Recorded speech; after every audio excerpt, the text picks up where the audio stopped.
Hello बच्चों, मैं लखन सैनी स्वागत करता हूं आप सबका। बच्चों, हम पढ़ रहे हैं कक्षा 12 की गणित की पाठ्य पुस्तक की मॉड्यूल संख्या 1 का अध्याय 4 त्रिकोणमितीय फलन।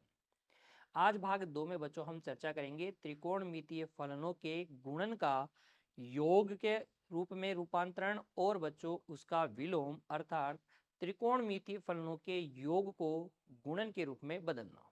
हमेशा की तरह आप अपनी नोटबुक और पेन लेके बैठिएगा बच्चों। हर एक कंसेप्ट को ध्यान से सुनकर समझते हुए बच्चों नोट कीजिएगा और बाद में दोहराइएगा। आइए शुरू करते हैं आज की कक्षा। देखिए बच्चों, हम सभी जानते हैं योग तथा अंतर के सूत्र। साइन ए प्लस बी क्या होता है? साइन ए कोस बी प्लस कोस ए साइन बी।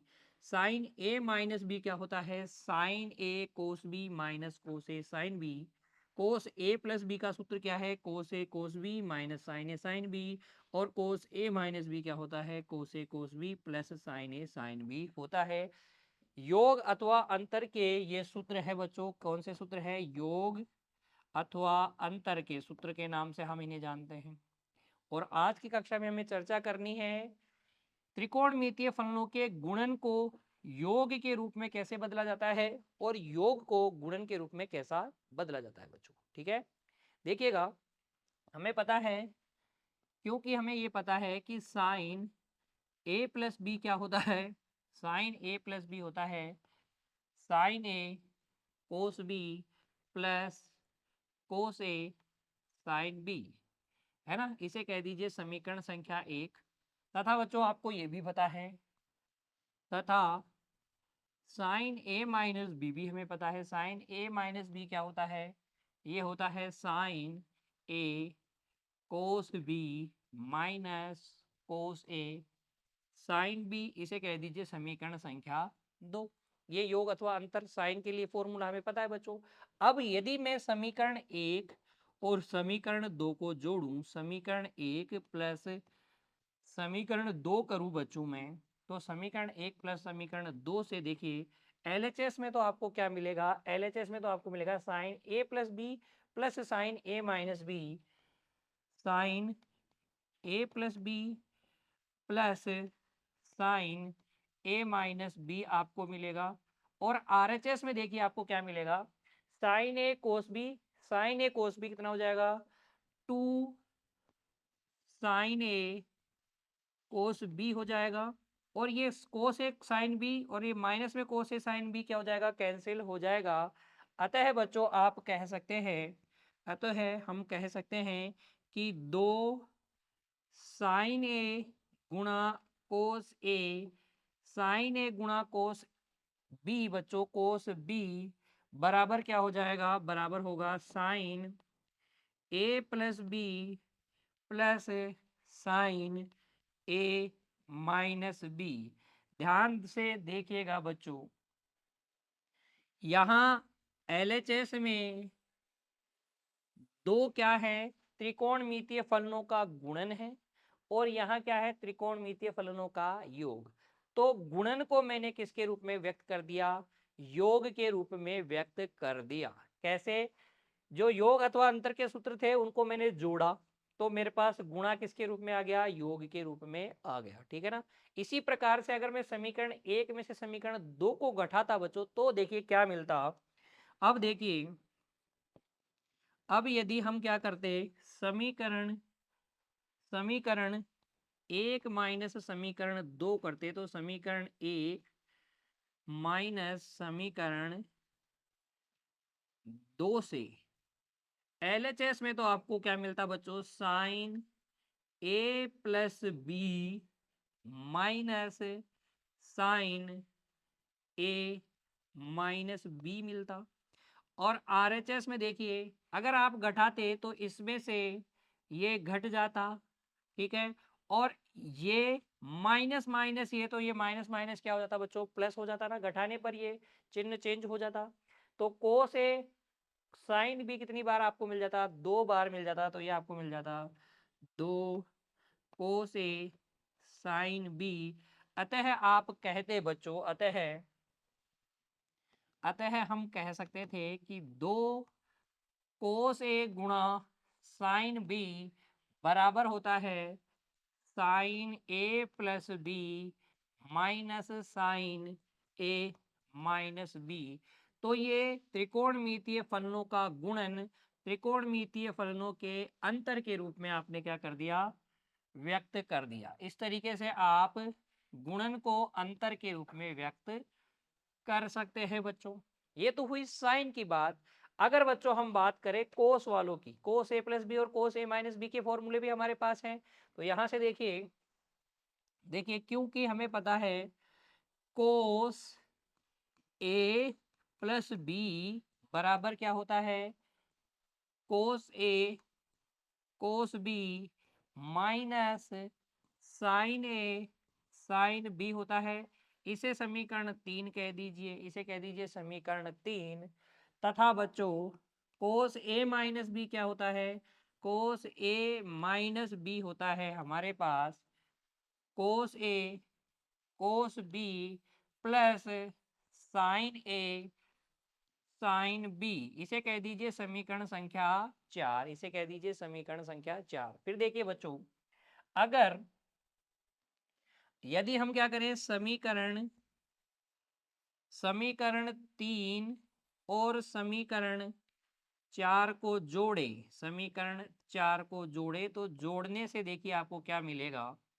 जोड़ने पर ये साइन वाला पार्ट तो हो जाएगा कैंसिल, क्योंकि ये माइनस का ये प्लस का। आपको मिलेगा 2 कोस ए कोस बी बराबर कोस A plus B plus cos A minus B. ठीक है। और अगर बच्चों हम 4 में से 3 को घटाएं, समीकरण 4 माइनस समीकरण 3 से, तो देखिए घटाएंगे तो घटाने पर चिन्ह चेंज होंगे, ये प्लस का हो जाएगा ये माइनस का हो जाएगा, तो ये कैंसिल आउट हो जाएगा। 2 साइन ए साइन बी आपको मिल जाएगा, 2 साइन ए साइन बी आपको क्या मिलेगा, ये आपको मिलेगा कोस A minus B minus cos A plus B बच्चों, है ना। तो इस तरीके से आप योग गुणन को योग अथवा अंतर के रूप में व्यक्त कर सकते हैं। गुणन को योग अथवा अंतर के रूप में व्यक्त कर सकते हैं बच्चों, बहुत ही आसानी से। बस आपको ये 4 फॉर्मूले माइंड में रखने हैं। इन चारों की सहायता से आप 4 नए सूत्र बना सकते हैं। 2 साइन ए कोस बी बराबर होगा साइन ए प्लस बी प्लस साइन ए माइनस बी। और बच्चों 2 कोस ए साइन बी 2 कोस ए साइन बी बराबर होगा साइन ए प्लस बी माइनस साइन ए माइनस बी। 2 कोस ए कोस बी है तो कोस A plus B plus cos A minus B, और 2 साइन बी है तो कोस A minus B minus cos A plus B आपके पास आ जाएगा। इस तरीके से बच्चों हम कहेंगे, अतः हम कह सकते हैं कि 2 साइन ए कोस बी को आप साइन ए प्लस बी प्लस साइन ए माइनस बी लिख सकते हैं। 2 कोस ए साइन बी को साइन ए प्लस बी माइनस साइन ए माइनस बी लिख सकते हैं। 2 कोस ए कोस बी को आप कोस A minus B plus cos A plus B लिख सकते हैं। 2 साइन बी को कोस A minus B minus cos A plus B आप लिख सकते हैं। ये हो जाएगा बच्चों गुणन का योग के रूप में रूपांतरण। ठीक है। फिर आप योग को भी गुणा के रूप में लिख सकते हैं। क्या ये चारों जो नए सूत्र आज की कक्षा में मैंने आपको बताया, ये याद करना आसान है? बिल्कुल, आप इनको व्युत्पन्न भी कर सकते हैं। कैसे ये आए हमने इसकी भी चर्चा की। और अब जब हम प्रश्नों को हल करेंगे, उदाहरणों को हल करेंगे, तो बार बार जब हम इनको लिखेंगे बच्चों, तो ये हमें आसानी से याद भी हो जाएंगे। गुणा को तो योग के रूप में हमने बदल लिया बच्चों। अब योग को गुणा के रूप में कैसे बदलते हैं देखिए। वही हम जानते हैं बच्चों, ये योग और अंतर वाले सूत्रों की चर्चा मैंने की। ये चारों सूत्र अगर हम जानते हैं तो इनकी सहायता से हम योग व अंतर को गुणा के रूप में बदल सकते हैं बच्चों। योग और अंतर को गुणा के रूप में बदल सकते हैं। कैसे? देखिएगा देखिएगा बच्चों, मान लेते हैं, माना a प्लस बी किसके बराबर है, c के बराबर है। a प्लस बी किसके बराबर है, c के बराबर। और a माइनस बी किसके बराबर है, d के बराबर है। तब बच्चों देखिए, तब तब देखिए, इसको अगर मैं समीकरण 1 कहूं, इसको समीकरण 2 कहूं, तब 1 प्लस 2 से 1 प्लस 2 से आप कहेंगे 1 और 2 को जोड़ेंगे तो 2a बराबर आ जाएगा c प्लस डी, यानी कि a बराबर क्या आ जाएगा c प्लस डी बटे 2।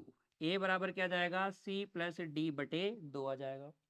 और अगर मैं 1 और 2 को घटाऊं बच्चों, यदि 1 माइनस 2 करें तो 1 माइनस 2 से देखिए a में से गया b, माइनस माइनस b क्या हो जाएगा 2b बराबर आ जाएगा c माइनस डी, और यहां से b का मान आ जाएगा c माइनस डी बटे 2। b का मान क्या आ जाएगा c माइनस डी बटे 2। अगर हम a प्लस बी को c माने कोई कोण और a माइनस बी को कोई कोण d माने, तो a का मान तो क्या आएगा c प्लस डी बाई 2 और b का मान क्या आएगा c माइनस डी बाई 2। फिर बच्चों आप जानते हैं, अभी आपने पढ़ा है, क्योंकि हमें पता है क्योंकि बच्चों हमें पता है sine a plus B plus sine a minus B बराबर क्या होता है 2 साइन a कोस बी होता है कि नहीं। तो यहां से आप लिख सकते हैं sine C plus sine D बराबर, देखो a प्लस बी की जगह c और a माइनस बी की जगह d, तो बराबर आ जाएगा 2 साइन a की जगह क्या लिखोगे c और d के पदों में c प्लस डी बाई 2, और ये हो जाएगा sine cos c minus D by. तो अगर आप ध्यान देंगे बच्चों तो आपको पता चलेगा कि ये दो त्रिकोणमितीय फलनों का योग है एलएचएस में, और आरएचएस में क्या है गुणा।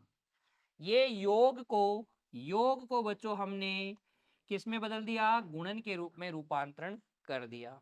ऐसे ही एक सूत्र ये हो गया। ऐसे ही आपको पता है, क्योंकि आपको पता है बच्चों साइन ए माइनस बी ए प्लस बी माइनस साइन ए माइनस बी बराबर क्या होता है, ये होता है 2 कोस ए साइन बी होता है ना। इन दोनों को जोड़ेंगे तो ये आएगा आपके पास। इसलिए इसलिए बच्चों sign C minus sine D, ये अंतर हो गया दो त्रिकोणमितीय फलनों का अंतर। इसको भी आप गुणा के रूप में बदल सकते हैं 2 cos C plus D by 2 और sine C minus D by 2। तो ये हो गया अंतर का गुणा के रूप में रूपांतरण। ये तो हमने साइन और के योग वाले सूत्रों से किया बच्चों, कोस वाले से भी तो कर सकते हैं। देखिए कैसे, क्योंकि आपको पता है कोस A plus B minus plus बच्चों कोस ए माइनस बी, ये किसके बराबर होता है, ये होता है 2 कोस ए कोस बी के बराबर होता है कि नहीं। तो यहां से आप लिख सकते हैं कोस सी प्लस कोस डी बराबर हो जाएगा 2, ए की जगह क्या लिखोगे सी प्लस डी बाई 2, और बी की जगह क्या लिखोगे, बी की जगह लिखोगे सी माइनस डी बाई 2। ये ले लो जी, कोस सी प्लस कोस डी को आपने गुणा के रूप में बदल दिया। ठीक है। इसी प्रकार से इसी प्रकार बच्चों, क्योंकि क्योंकि आपको पता है कोस A plus B minus cos A minus B बराबर होता है माइनस में 2 साइन ए साइन बी होता है कि नहीं। देखो ये कोस ए प्लस बी क्या होता है, कोस ए कोस B minus sign A sine B, minus cos A plus B क्या होता है, कोस ए कोस बी प्लस साइन ए साइन बी, तो माइनस साइन ए साइन बी माइनस साइन ए साइन बी क्या हो जाएगा, माइनस में 2 साइन ए साइन बी हो जाएगा बच्चों। ठीक है। तो यहां से आप लिख सकते हैं फिर cos C minus cos D बराबर माइनस में 2 sine C plus D by 2 और sine C minus D by 2। तो ये एक और फॉर्मूला हो गया। तो सी और डी वाले कितने फॉर्मूले हो गए, ये 4 फॉर्मूले हो गए बच्चों। इन चारों सूत्रों की हमने चर्चा की। ये चार फॉर्मूले, ये योग को हमने किस में बदल दिया? गुणा के रूप में बदल दिया। तो त्रिकोणमितीय फलनों के गुणन को योग के रूप में बदला जा सकता है और योग को भी गुणन के रूप में बदला जा सकता है। इन चारों सूत्रों को भी आप याद कर लीजिए बच्चों, नोट कर लीजिएगा। Sine C plus sine D, sine C minus sine D, cos C plus cos D, cos C minus cos D वाले फॉर्मूले। तो सी प्लस डी वाले फॉर्मूले आपको याद होने चाहिए। गुणा को योग के रूप में आपको बदलना आना चाहिए, योग को गुणा के रूप में आपको बदलना आना चाहिए। क्लियर हो गई बात?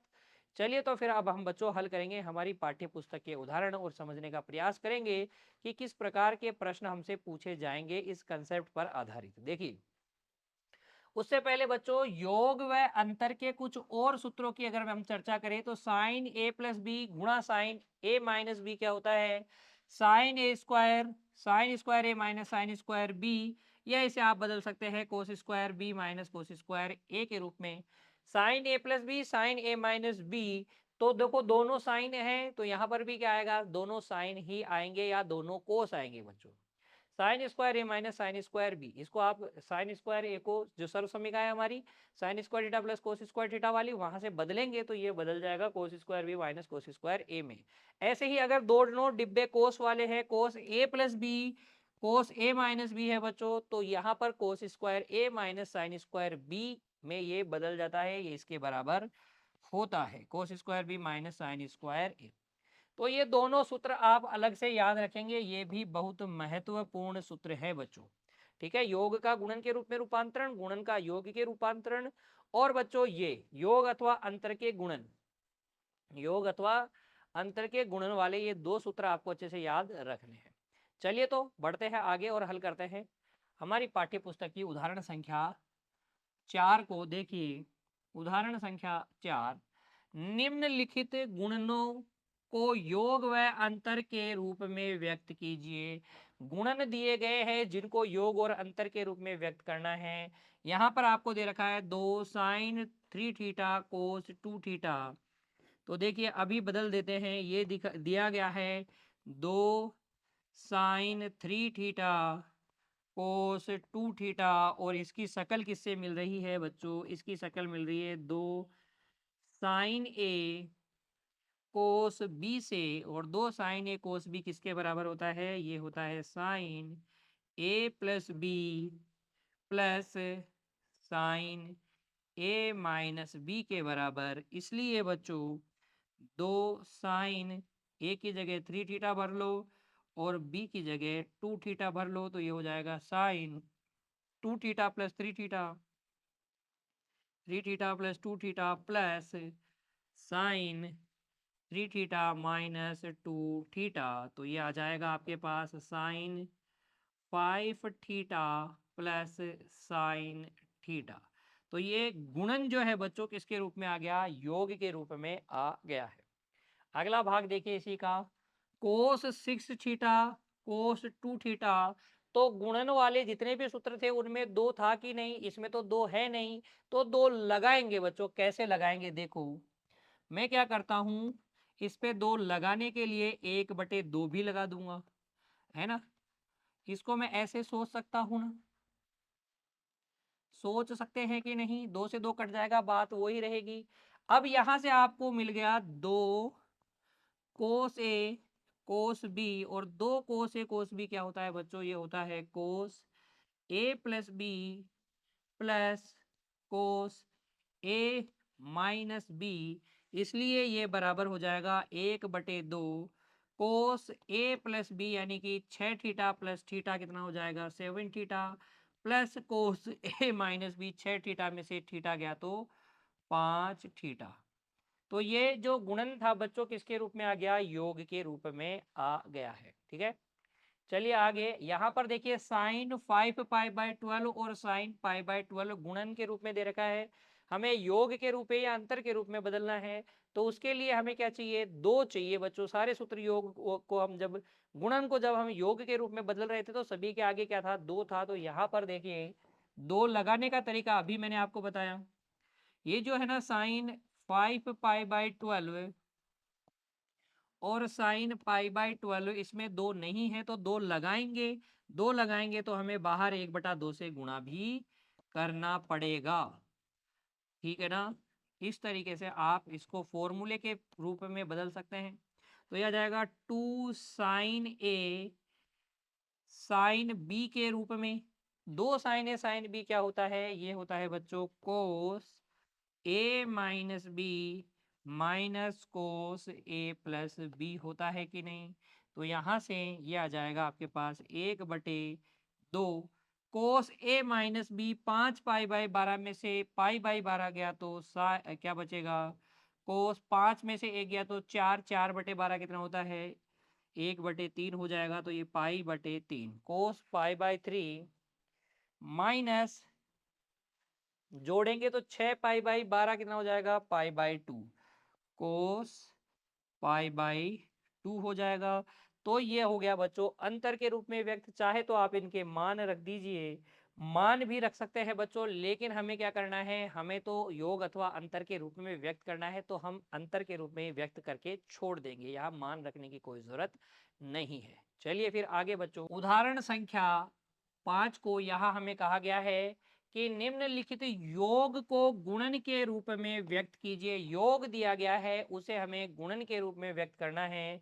हमें दिया गया है कोस 5 पाई/9 प्लस कोस 7 पाई/9, इसे हमें गुणन के रूप में लिखना है।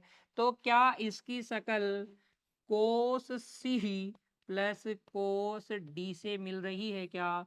और कोस सी प्लस कोस डी का फॉर्मूला क्या है बच्चों, देखिए हल में आप लिखेंगे क्योंकि कोस सी प्लस कोस डी बराबर होता है 2 cos C plus D/2 into cos C minus D/2, ये होता है ना। इसलिए कोस कितना है बच्चों, कोस 5 पाई/9 5 पाई/9 प्लस कोस 7 पाई/9 बराबर हो जाएगा 2 कोस सी की जगह क्या है 5 पाई/9 है, और ये है 7 पाई/9 और अपॉन में कितना है 2, और ये आ जाएगा बच्चों कोस 5 पाई/9 माइनस 7 पाई/9 अपॉन में कितना 2। ठीक है, तो ये आपके पास आ जाएगा 2 कोस, देखिए 5 पाई और 7 पाई कितना हो जाएगा 12 पाई।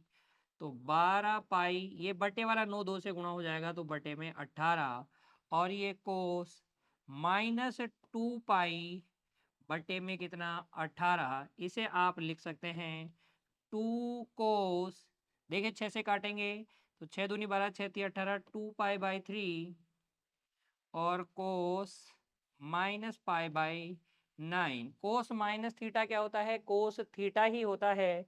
तो इसे आप लिख सकते हैं बच्चों आगे फिर 2 कोस 2 पाई/3 कोस पाई बाई कितना बच्चों पाई/9 पाई/9। तो ये आ गया बच्चों गुणन के रूप में। ठीक है, इस तरीके से आप योग को गुणन के रूप में लिख देंगे। आपको सूत्र याद होने चाहिए जिनकी चर्चा अभी हमने की है। आप बार बार जब सूत्रों को लिखेंगे बच्चों तो आपको सारे सूत्र याद हो जाएंगे। जब भी आप सवाल हल करें तो सूत्र जरूर लिखें। चलिए आगे, अगला देखिए इसी का भाग 2, साइन 5 पाई/36 प्लस कोस 7 पाई/36। अब साइन सी और कोस डी, ऐसा तो हमने कोई फॉर्मूला नहीं पढ़ा बच्चों। हमने तो सी और डी वाले फॉर्मूले कैसे पढ़े हैं, हमने तो पढ़े हैं sine C plus sine D, या cos C plus cos D, और या फिर माइनस में बच्चों। तो यहाँ पर तो देखो एक साइन है और दूसरा कोस है, तो हमें बदलना पड़ेगा इनको। कैसे बदलेंगे, हमें पता है साइन 90 माइनस थीटा क्या होता है, कोस थीटा होता है। तो साइन को कोस में कन्वर्ट कर लेंगे बच्चों, कन्वर्ट करके फिर हम इसे हल करेंगे। तो देखिए हल में आप लिखिएगा, हल में बच्चों आप लिखिएगा क्योंकि क्योंकि साइन थीटा बराबर होता है कोस 90 माइनस थीटा, इसलिए साइन 5 पाई बाई 36 को हम लिख सकते हैं cos pi by 2, 90 minus 5 pi by 36। LCM ले लीजिए तो ये आ जाएगा कोस, एलसीएम आ जाएगा 36, ये 18 पाई हो जाएगा, क्या ये हो जाएगा 18 पाई, 2 का भाग लगाएंगे 36 में 18, और ये माइनस 15 पाई, तो ये आपके पास आ जाएगा कोस 13 पाई बाई 36। ठीक है ना। अब आप इसको चेंज कर सकते हैं, क्योंकि बच्चों इसलिए sine 5 pi by 36 plus cos, cos में कितना है 7 पाई बाई 36, 7 पाई बाई 36, इसे आप लिख सकते हैं, इसकी जगह आप लिख सकते हैं कोस 13 पाई by 36 plus cos 7 pi by 36। ये हो गया कोस सी प्लस कोस डी बच्चों। तो यहाँ पर देखिए कोस सी प्लस कोस डी जब होता है तो इसे गुणन के रूप में हम कैसे लिखते हैं, कोस 2 cos C plus D by 2 और कोस सी माइनस डी बाई 2। तो यहाँ से ये हो जाएगा आपके पास 2 cos C plus D by 2, सी और डी को जोड़िए 13 पाई और 7 पाई कितना हो जाएगा 20 पाई बाई 36, 20 पाई बाई 36 अपॉन 2 है तो यह जाएगा 10 पाई बाई 36 बच्चों। और ये कोस घटाइए 13 पाई में से 7 पाई घटाएंगे तो कितना बचेगा 6 पाई बचेगा, 6 पाई बाई 36 बटे में कितना है 2 है, तो बटे में 2 है तो इसको आप 6 को काटेंगे तो 3 पाई बाई 36 बचेगा। इसे और अधिक सोल्व करके आप लिख सकते हैं 2 कोस, देखो 2 से काट लोगे तो 5 पाई बटे 18, और ये कोस 3 से काट लोगे तो पाई बटे 12। इस तरीके से आप गुणन के रूप में बदल सकते हैं बच्चों। क्लियर बात। चलिए आगे। अब उदाहरण संख्या 6 हमें कहा गया है सिद्ध कीजिए कि cos 7a minus cos 9a upon sine 9a minus sine 7a बराबर होता है tan 8a। तो बहुत आसान है बच्चों, देखिए ऊपर तो आपको दे रखा है कोस c माइनस कोस d, तो कोस c माइनस कोस d बराबर क्या होता है, वो होता है माइनस में 2 sine c plus d by 2 sine c minus D by 2, है ना। और नीचे दे रखा है sine C minus sine D, sine C minus sine D, ये होता है 2 cos C plus D by 2 sine sine C minus D by 2 होता है कि नहीं। इसलिए इन दोनों सूत्रों का प्रयोग करेंगे। इसलिए LHS जो कि आपको दे रखा है cos 7a minus cos 9a upon sine 9a minus sine 7a, ये बराबर हो जाएगा बच्चों, ये बराबर हो जाएगा माइनस में 2 sine c plus D by 2, 7 और 9 16, 16 बटे 2 कितना होता है 8 होता है, तो ये हो जाएगा 8a कोस, कोस नहीं बच्चों साइन, साइन देखिए sine sine C minus D by 2, 7 में से 9 गया तो माइनस का 2 बचा, माइनस का 2 बटे 2 कितना हो जाएगा माइनस का 1 हो जाएगा, तो ये बचेगा माइनस ए बटे 2 cos C plus D by 2, तो 8 आ जाएगा, और साइन सी माइनस डी कितना आ जाएगा सी माइनस डी, 9 में से 7 गया तो कितना बचा 2, 2 में 2 का भाग लगाएंगे तो 1 ए बचेगा, ए बचेगा।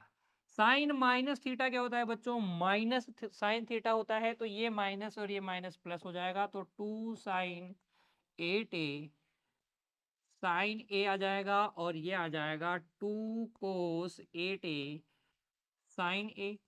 ये 2 से ये 2 कैंसिल कर दीजिए, ये साइन ए से साइन ए कैंसिल कर दीजिए, तो आपके पास बच्चों बच गया sign 8a sign 8a upon कोस 8a। तो sine theta upon cos theta क्या होता है, टेन थीटा होता है, तो यह जाएगा टेन 8a बच्चों। और यही क्या है, RHS है। इस प्रकार से आप सिद्ध कर सकते हैं उदाहरण संख्या 6 के भाग 1 को बच्चों। ये दो सूत्र आपके लिए इस उदाहरण को हल करने के लिए महत्वपूर्ण हो जाते हैं, इन दोनों का प्रयोग करना पड़ेगा बच्चों। चलिए फिर आगे उदाहरण संख्या 7 देखिए, निम्नलिखित को सिद्ध कीजिए। Cos square pi by 4 minus A minus sine square pi by 4 minus B equal to sine A plus B cos A minus B होता है। तो याद कीजिए बच्चों, अभी मैंने आपको दो इंपॉर्टेंट सूत्र बताए थे, साइन ए प्लस बी इंटू साइन ए माइनस बी वाले और कोस A plus B into cos A minus B वाले। तो वहीं से हम इसको हल करेंगे। अगर वो सूत्र आपको याद है तो आप आसानी से हल कर पाएंगे। देखिए क्या इसकी शक्ल मिल रही है, cos square A minus sine square B से। तो कोस दोनों सेम नहीं है, दोनों सेम कब कौन से वाले में नहीं थे, कोस वाले में दोनों सेम नहीं थे। तो बच्चों ये किसके बराबर होता है, ये बराबर होता है कोस ए प्लस बी और कोस ए माइनस बी के बराबर होता है। इसलिए बच्चों, इसलिए cos square pi by 4 minus A minus sine square pi by 4 minus B, ये बराबर होगा। देखो ए की जगह कितना है, पाई बाई 4 माइनस ए है, और बी की जगह कितना है, पाई बाई 4 माइनस बी है। तो ये बराबर हो जाएगा कोस ए प्लस बी। इन दोनों को जोड़िए, पाई बाई 4 और पाई बाई 4 कितना हो जाएगा, पाई बाई 2। माइनस ए और माइनस बी कितना हो जाएगा, माइनस ए प्लस बी हो जाएगा ना। फिर कोस ए माइनस बी घटाइए बच्चों, पाई बाई 4 में से पाई बाई 4 गया 0, minus A minus minus B क्या होगा, बी माइनस ए हो जाएगा, बी माइनस ए हो जाएगा। कोस 90 माइनस थीटा क्या होता है, कोस 90 माइनस थीटा होता है साइन थीटा के बराबर।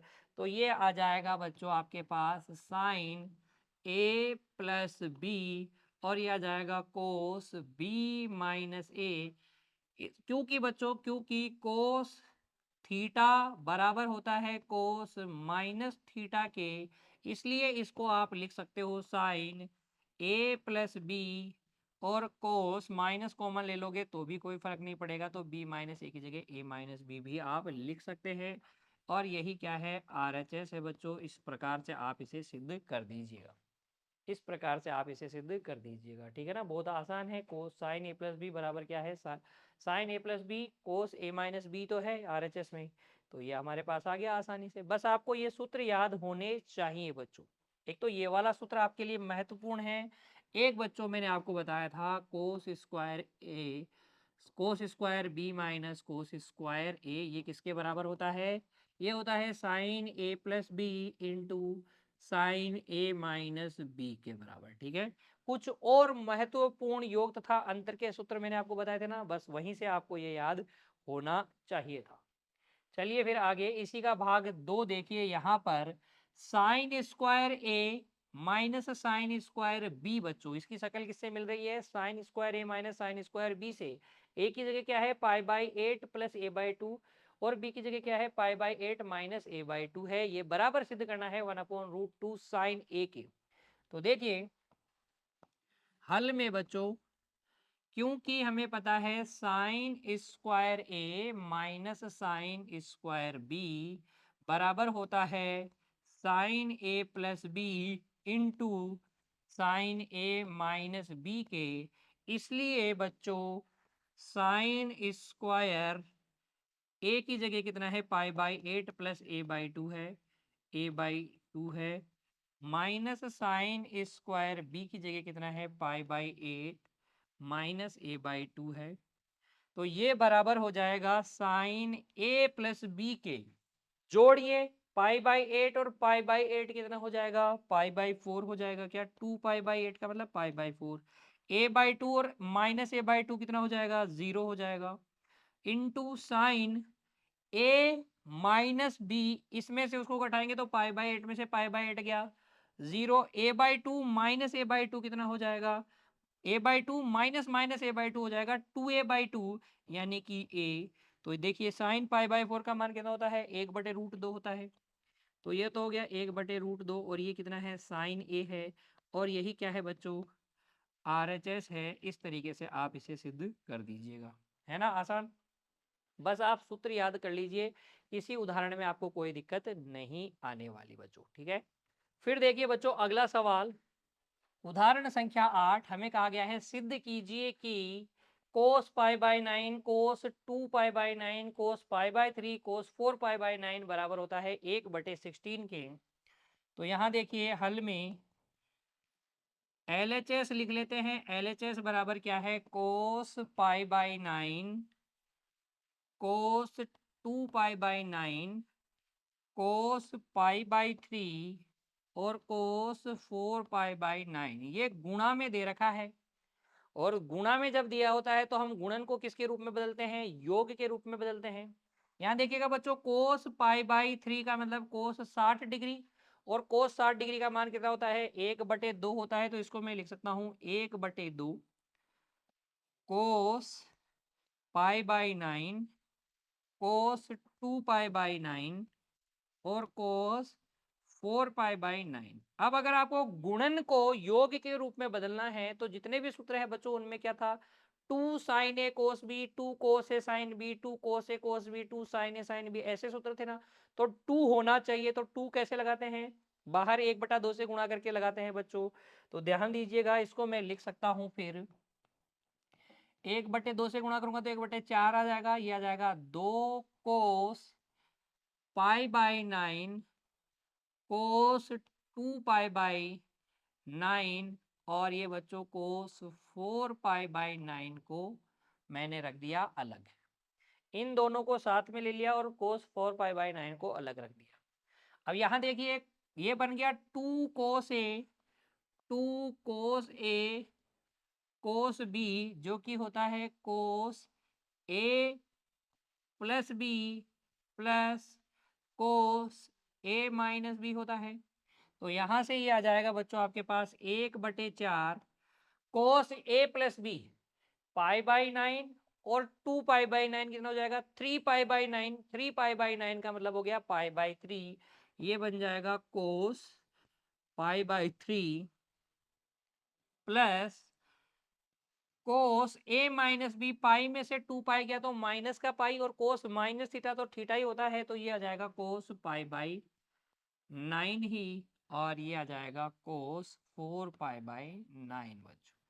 अब इसको अंदर गुणा कर दीजिए तो ये आ जाएगा 1/4 1/2 cos π/3 कितना होता है 1/2 cos 4π/9 प्लस 1/4 1/4 cos π/9 cos 4π/9 बच्चों, ठीक है। ये हो जाएगा 1/8 cos 4π/9 प्लस 1/8 बटे में 2 से गुणा कर दिया तो ऊपर भी 2 से गुणा करूंगा 2 cos π/9 cos 4π/9 बच्चों, ठीक है। यहाँ तक की कहानी क्लियर। फिर देखिए यहाँ से बच्चों वापस से 2 cos a cos b वाला सूत्र बन जाएगा। तो ये हो जाएगा 1/8 cos 4π/9 प्लस 1/8 cos 2 cos a cos b cos a plus b कितना होता है cos 2 cos a cos b क्या होगा cos a plus b plus cos a minus b। तो a प्लस b करोगे तो 5π/9 आ जाएगा। ये आ जाएगा cos 5π/9 प्लस बच्चों देखिए ये a माइनस बी करोगे तो 4π-4π कितना हो जाएगा माइनस का 3 पाई कोस में माइनस थीटा कोस थीटा के बराबर ही होता है। तो 3π/9 का मतलब हो गया π/3। ये आ जाएगा कोस माइनस में π/3, ठीक है ना। यहां से आप लिख सकते हैं ये 1/कोस, देखो इसको मैं लिख सकता हूं 9π - 5π बटे 9 लिख सकता हूं ना, 4 पाई तो है, प्लस 1/8 ये कोस 5 पाई बाई 9। आप सोच रहे होंगे कि सर आपको कैसे पता कि -5 पाई लिखना है। देखो यहाँ पर भी कोस 5 पाई है, तो इसको मैंने 4 पाई को 5 पाई बनाने के लिए 9 बटे में 9 है तो 9 -5 बाई लिख दिया। और ये प्लस में बच्चों देखो ये 1/8 और इसका मान कितना है 1/2। Cos minus theta cos theta ही होता है और कोस 60 डिग्री का मान कितना होता है, कोस 60 डिग्री का मान होता है 1/2। ये हो जाएगा आपके पास 1/8 कोस पाई -5 पाई बाई 9, अलग अलग करके भाग लगा दिया, plus 1/8 cos 5 pi by 9 plus 1 बटे कितना 16। ये देखिए पाई माइनस थीटा क्या होता है, कोस पाई माइनस थीटा बच्चों बराबर होता है माइनस कोस थीटा के। तो ये आ जाएगा माइनस का 1/8 कोस 5 पाई बटे 9 प्लस 1/8 कोस 5 पाई बटे 9 प्लस 1/16। ये माइनस में और ये प्लस में कैंसिल हो गया और ये बराबर में कितना आ जाएगा 1/16 आ जाएगा। यही क्या है बच्चों RHS है, हैंस प्रूव। इस तरीके से आप सिद्ध कर सकते हैं। अब आप स्टेप बाय स्टेप चलते जाएंगे और बच्चों आपके पास RHS आ जाएगा। ठीक है, इस तरीके से आप हल कर सकते हैं। अगर आप बच्चों प्रैक्टिस करेंगे, अच्छे से अभ्यास करेंगे हर एक प्रश्न की, तो आप हर एक प्रश्न को बहुत जल्दी हल कर पाएंगे। आज की कक्षा में इतना ही बच्चों, मिलेंगे अगली कक्षा में एक और नए कंसेप्ट के साथ। तब तक आप पढ़ते रहिए, अपने स्वास्थ्य का ध्यान रखिए बच्चों। धन्यवाद।